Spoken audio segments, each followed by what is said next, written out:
Morning I found my business partner's name saved in my wife's phone under my love was the morning I stopped being naive about what a long marriage can hide. I'm 63 years old. I built a landscaping company from a pickup truck and a pair of gloves into something that employs 41 people. I coached Little League for 9 years. I go to the same church I was baptized in. I am not a man who looks for trouble.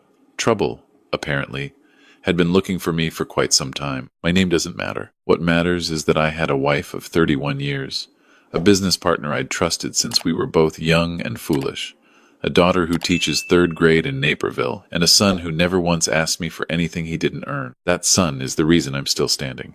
But I'm getting ahead of myself. Let me go back to a Tuesday in October, the kind of gray, Midwestern day that feels like the sky forgot to show up.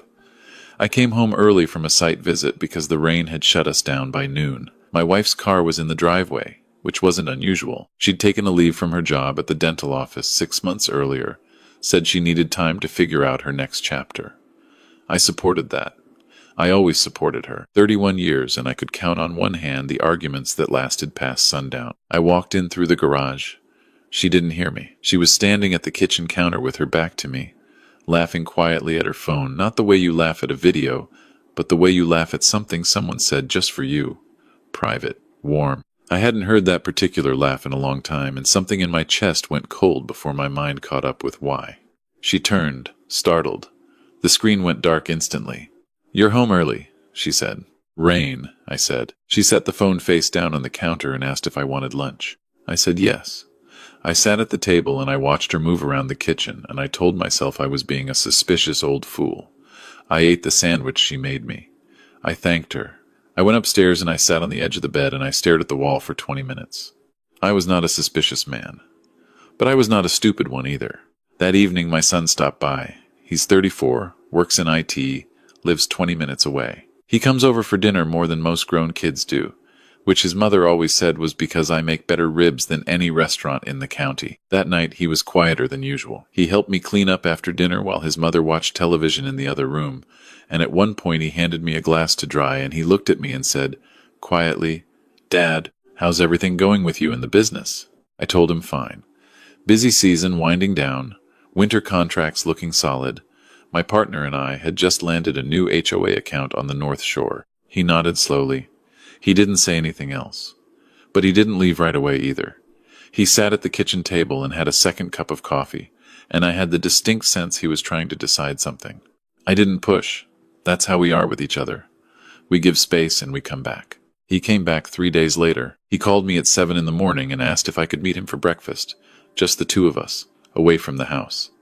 I said of course. We met at a diner on Route 53 where the coffee is terrible and the eggs are perfect, and he was already in the booth when I got there, both hands around a mug, looking like he hadn't slept. "I have to show you something," he said, "and I need you to not make any decisions until you've heard everything." He turned his phone toward me. It was a screenshot of a conversation.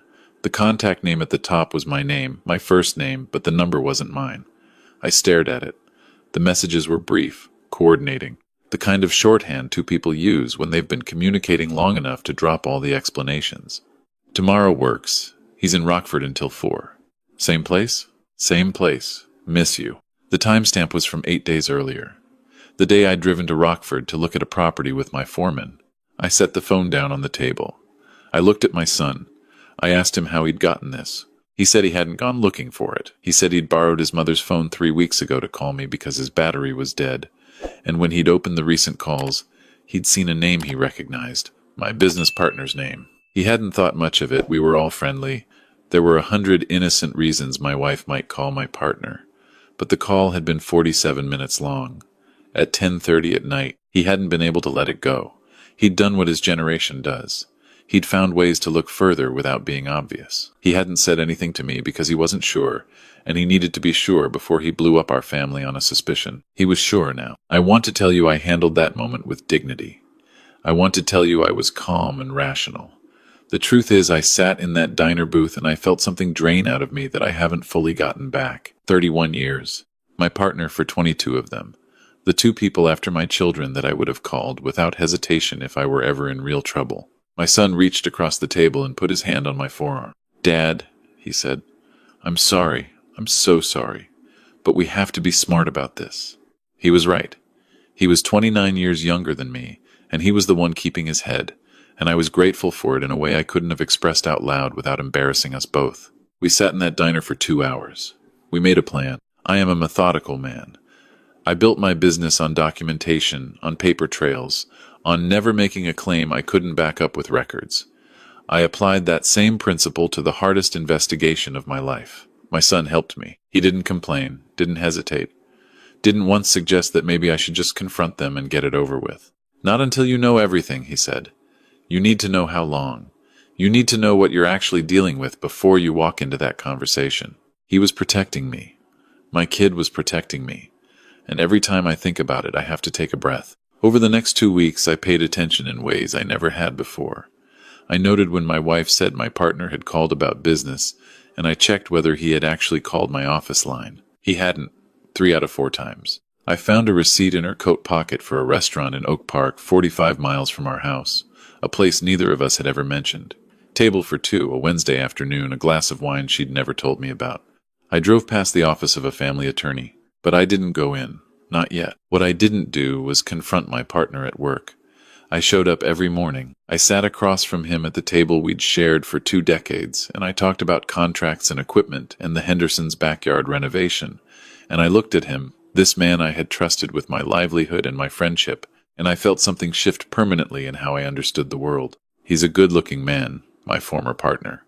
Charming in the way that some men are charming effortlessly, generously, in a way that makes everyone around him feel slightly more interesting. I had always liked that about him. I had brought him into my business because of it.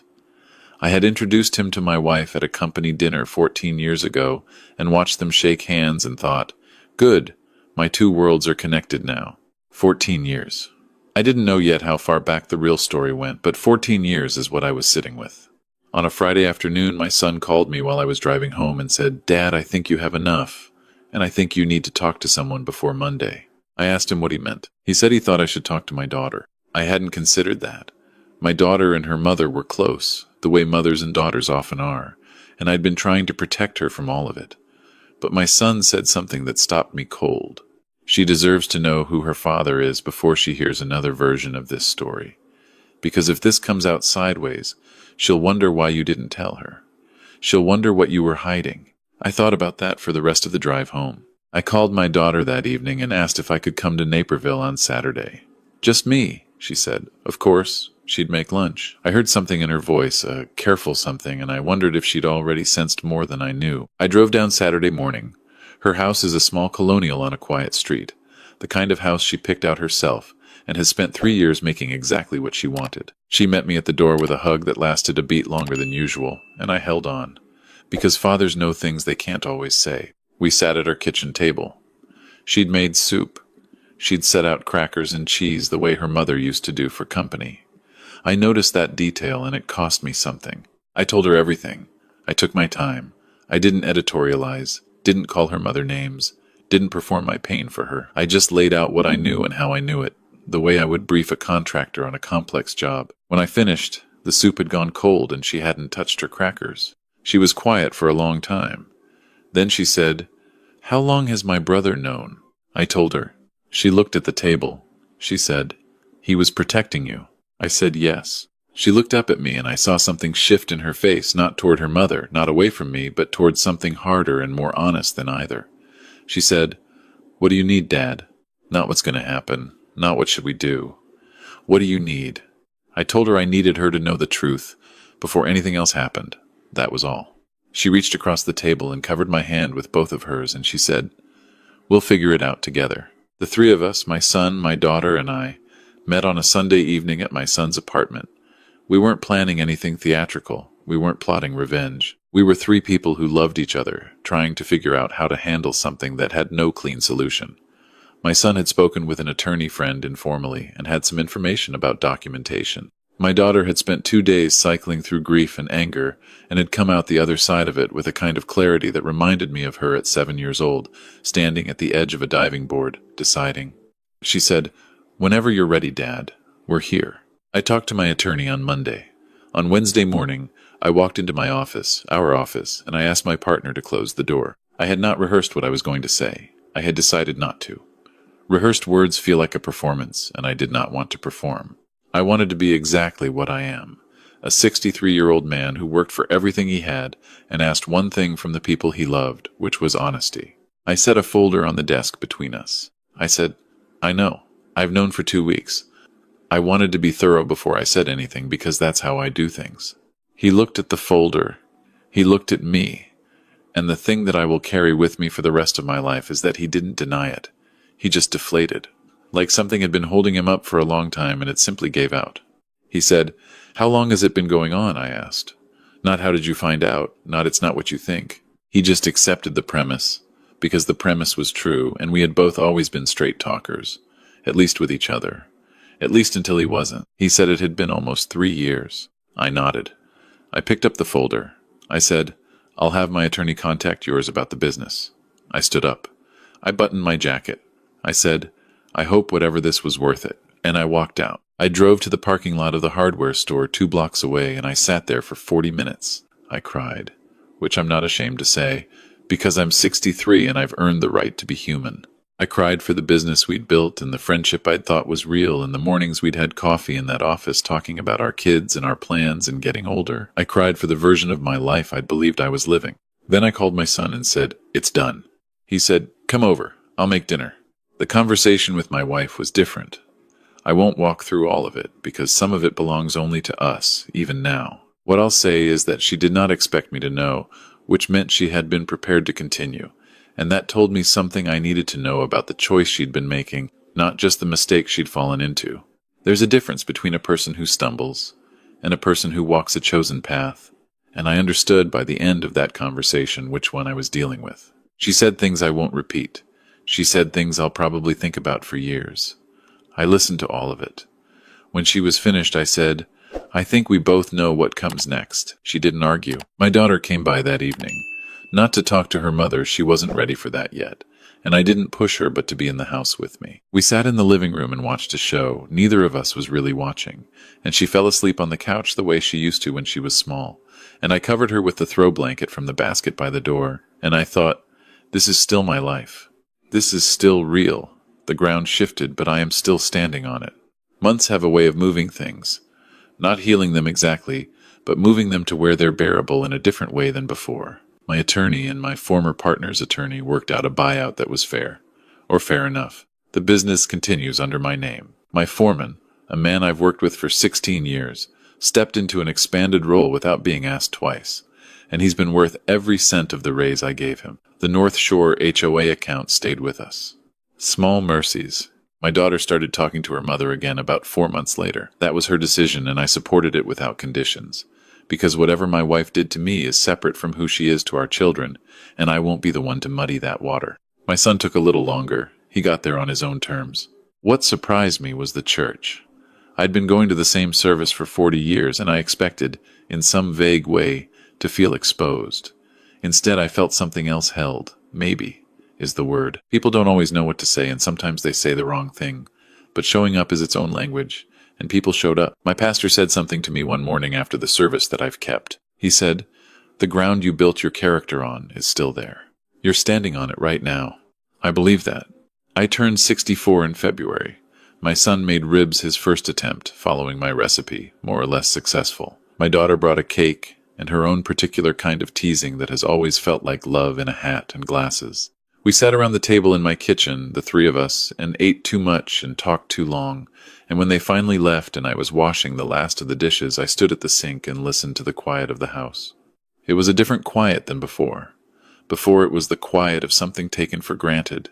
Now it was the quiet of something chosen. I had chosen to stay in this house, to keep building, to trust my children, and be trusted by them. I had chosen not to let bitterness become the thing that defined the second half of my life. I read once that the most important thing a father can show his children isn't how to succeed, it's how to keep going when something breaks. I don't know if I've done that well. I know I've tried. My son called me last week, a Thursday. No particular reason, just checking in. We talked for half an hour about nothing much the Bears, a book he was reading, whether I was going to finally redo the back patio before spring. When we were about to hang up, he said, Hey Dad, I'm proud of you. I said, I'm proud of you too, son. He said, You know what I mean. I did. And I want to say to anyone watching this who is sitting somewhere right now with the weight of a betrayal that arrived without warning, from the last direction you would have looked, you are not alone in this. The people who love you are closer than you think. Let them in. That's not weakness. That's the only thing that actually works. Take care of yourselves and take care of each other.